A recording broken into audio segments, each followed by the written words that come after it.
Okay, guys, I'm at Stokoa Wolf Creek Hostel, and I've run into a southbound through hiker, and very interesting. We've been talking probably 2 or 3 hours, and I'll just get a little information from him. Give us your trail name. Rip Van Winkle. How did you get that name? In Maine, the sun rises pretty early and sets pretty late, so you could get up at noon and still do a good bit of miles. Okay. And that's what I would do pretty much every single day. When did you start, Rip? June 16th. Okay. And did you have a finished time that you was trying to finish it by, or are you just taking your time? No, I just planned 3 or 4 days at a time and just take it from there. How long did you plan for this?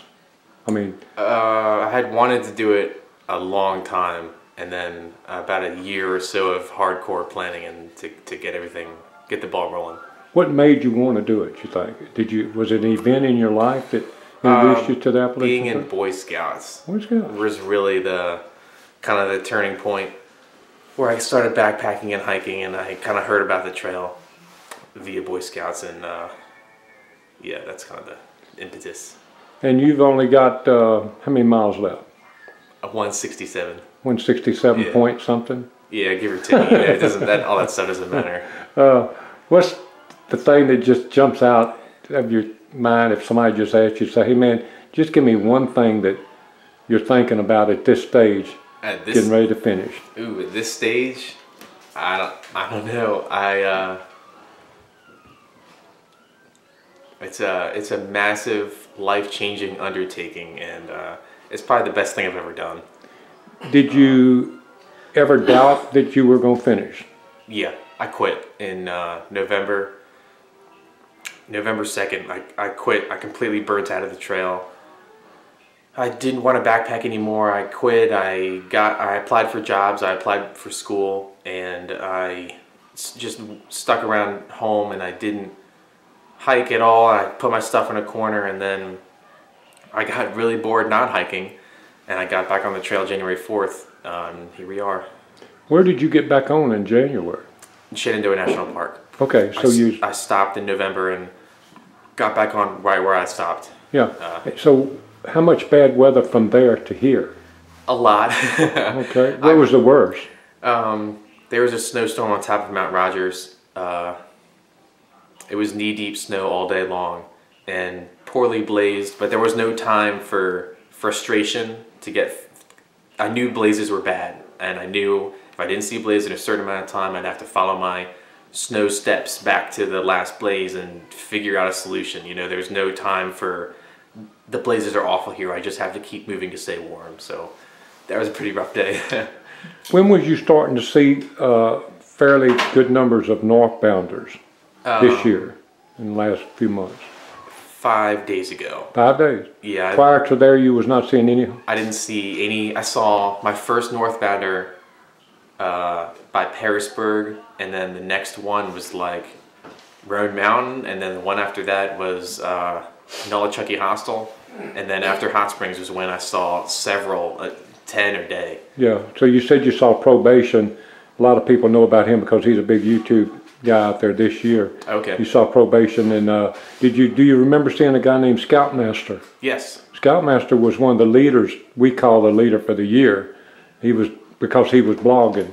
Yeah. The other ones you saw probably weren't blogging, so we didn't really know about them. Okay. But he was a Scoutmaster in the Scouts. Yeah, we talked about Boy Scouts for hours. Okay, cool. At the cool. Elmer's Sunny Bank Inn. Yeah, yeah. We talked about scouting for a long time. What he's doing with his troop is really cool. Hiking the Grand Canyon and stuff. Yeah. That's cool. Y'all had that common knowledge and common experiences. Yeah. Well, once he said Scoutmaster, I just got to talking and said, "Look, I'm an assistant Scoutmaster with my troop.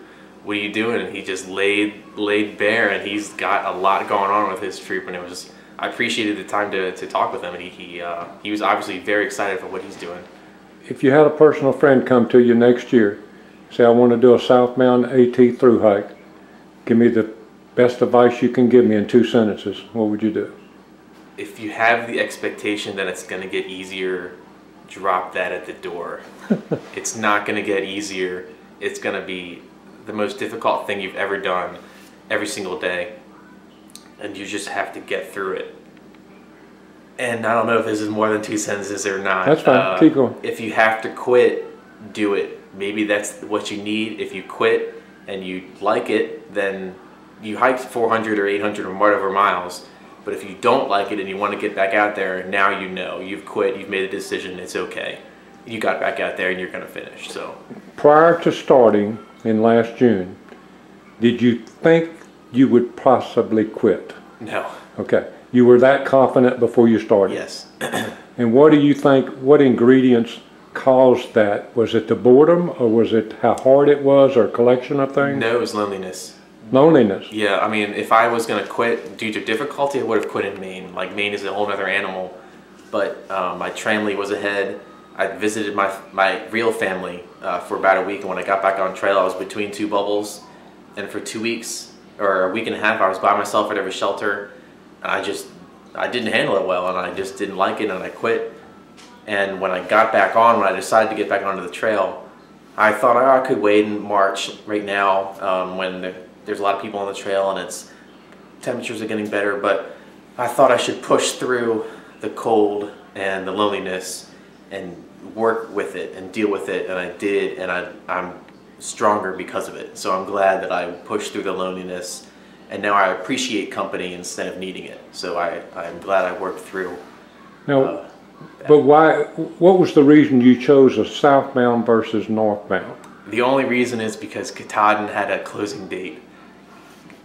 It closed, like mid-October, and that's the only reason I didn't want a deadline on my hike. So I went southbound too. Interesting. Nothing really closes. I mean, maybe the Smokies. But, yeah, very interesting. So that was the only reason, and I appreciate it. I'm glad I did southbound. Okay. And I know you've had, I mean, it's going to be hard for you to answer this next question because you've talked to me so long, but your favorite hostel or favorite place that you slept one night?